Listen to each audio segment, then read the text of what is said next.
چی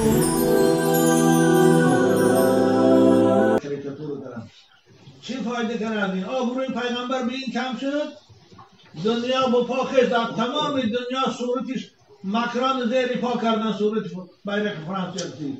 تمام دنیا در مال مکران و مال فرانسیه رو بایکاٹ کردن. مکدونا برای در موسیقی فرستن. چی ضرر کرد؟ خون ضرر کرد. یا گردی ما مسلمان ها رو شکست فرستندم بلکه خون مسلمان ها رو یه باره داجون شود. مسلمان حقیقی از غیر خدا از کسی نمی ترسد. اونا همین قیرات دارن. حالا در فرانسیه حالتی واهی مناقیش 5 درجه خیزانی هم ای ترسان. چیکار داری با پیغمبر اسلام؟ بعد وقتی کافر نباشی دو باشون که همین کرکتور رو در فرانسیه این که هم گروه مخصوص سر میکنن اما دنیا رو ناتین میکنن. نفرت بین مسلمان و کافر پیدا میکنن، نفرت بین ملت ها پیدا میکنن. باشه در اونجا 8 میلیون مسلمان در فرانسیه هستند. در اینجا رسول اکرم داد لا یؤمن احدکم حتی اکون احب الیه من نفسه و ماله و ولده و الناس اجمعین. شما مؤمن حساب نمیشه گفتن، شما را خداوند به بهشت نمیداره گفتن، شما را خداوند از شفاعت من با نصیب نمیکنه تا من از جانتان زاید دوست نداره، از مال و ثروتتان زاید دوست نداره، از خانه درتان. لما در کلام محفلی که پیغمبرتان رو تحقیر کردن، خاموش شیشته گفت زدن نتانسته، همونجا دانه که شما مسلمان نیسته، دانه که پیغمبر از شما بیزار است، از شما برای امتی بزدل ترکاندک بیزار است.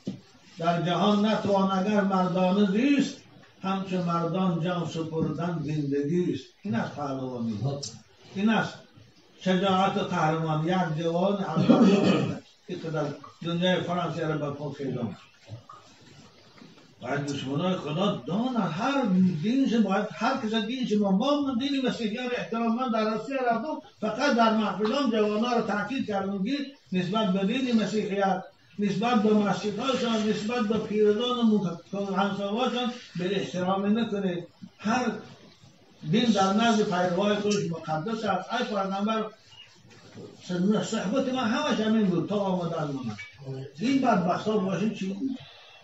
پیغمبر رسال خون، پیغمبر ما که اینجاش خون ریخته است این باش و بعد فضل لعنت. پیغمبر ما رو جنگش در تاریخ همش معلوم است از اول تا آخر که 13 سال جنگ کردن، 10 سال همگی 500 یا 600 کس مرده است، هم 5000 مرده است. آخه در یک جنگی به یکم وطنی شما 100 میلیون آدم بود، در جنگ بیرون جهان 100 میلیون آدم بود، در جنگ صلیبی های بدبخت صدها هزار آدم کشته پیر جوان. این خونرنگ اینا خونخور نه، لین خونخور استالین خونخور نه. پیغمبر ما که در حیاتش فقط یک بار یا شمشیر گرفته است خلاص. آیا معدور پرتانه دشمنش در گردنش رسید و اجل الهی بود، 100 بار دار بود دیگه کسی زندگی حتی یک شپالا یک زندگی نیستن و با خونخور کردن و خونریز کردن. اسلام با شمشیر پند نشده است. اسلام با اخلاق خوبش، اسلام با آدابش، اسلام با پاکیزگیش، اسلام با محبوبیتش، اسلام با عدالتش، اسلام با برادری دنیا به فلسفی دنیا دیده شیع المجاهد مسلمان رفیده. همجا همه سواد داره. مدن زیاده که یک مجاهدی مسلمان و او در اقیانوس داشت. اروپا در که یک مجاهدی مسلمان رفته است. همینا باید دعوت اسلام آوردن. همشان پاکیزگی اسلام دیدن، نظافت اسلام دیدن، اخلاق عالی اسلام دیدن که یک فرزند مسلمان در بالای پدر مادری بیمارش تا صبح بیمار بینی میکند. نجاست چه تازه میکند. این دیده مسلمان شدن. وقتی که خالقشان از این متوجه کردن اسلام و دوست داشته مسلمان. این اسلام اگر دور ارگشبان نماد آچه جان چه حال داره میگو. من در رسی رفتون در این جنگلات خانبوسه ها در کمپیرت ها در بیرون برامدشیش کرد. همون چیل چی میکنید اینا چی هم بود این همون بچه هاشان درشن در ویلاهای کلان خودشان در این بودکچه ها بوده. این هفته بوم هفته این ما بوم یا بود اوقاتشان رو میکردن. انا تربیه امروز پرتی های دنیا رو برام دیگه داد و وعده کردی. اما اسلام باشه ایجادم نمیشه. حضرت امام حسن حکایه میکنه در کتابا در پیش فاطمه میشیش. فاطمه رضا میکرد حضرت امام حسن دست دراز نمیکرد در پیش مادرش. میگه بچه یه قطعه میگه بچه جواب میترسون دست دراز کنم این قند من گرونه که دیگه شما کشه من گناهگار شما آف شد. تا مادر سیر کردن حضرت دست در تام دارد این تو تربیت. وای بایزید بود که بالای سری مادرش تا صبح در دست کوزه آب استاد. کوزه آب در بالا مادر خواه رنگی کمپری گاچه ایرگش بارد. خواه آب گفت رفت آب آورد دست طرفی که کمپری خواب بوده. دلش نشد بیدار که ما چهار ما باشیم که بیدار میکنیم و دلش نشد.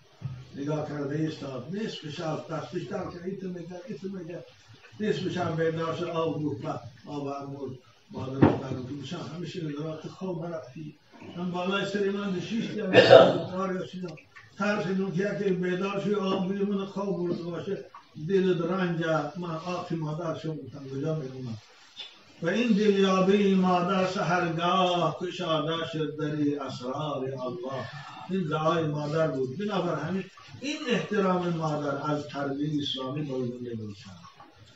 دیگه دیدم مادر است.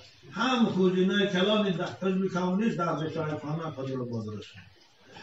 ارتشا و فیناکتیارا پدر مادرشون در بشایخانه همونجا میمونند از همونجا راست میرن قبرستان. زردش هم در خانه پدر بچه بینو این خانه فسانی بچهش دوید دیوان خار و این بیمار بینید. هر دوش که چند هزار چون داشت دامن پیش داداش در بین هر دوش یک مدو ماشد دادا چرا بانی دارم این تربیه اسلام است این اسلام این تو انسان کلام میکنن والله از اسلام دور شما پدر و مادر خوب دانن که اول خار خوشان میشن و بچه هاشان خار میشن داشتن از این سخت این طرف نمیدونم بشنگه و بینجور که مقصودم که از نوار معلومون در خانات هم گوش کنه هم خانات هم به رحمت خدا میباره هم نور با آسمان میباره ملائکه الهی میبین به اینجا صلوات پیغمبر خوانده شده وقتی که بیکار نمونه گوی است اللهم صل علی محمد و علی آل محمد کما صلیت علی ابراهیم و علی آل ابراهیم انک حمید مجید یک بار فروغ پاکی پیغمبر صلوات فرسته خدا به شما 10 رحمت میفرسته 10 گناه تان از نامه اعمال کور بکنه 10 درجه مقام تان در جنت بلند میبرداره خدا همه مانا شفاعت رسول الله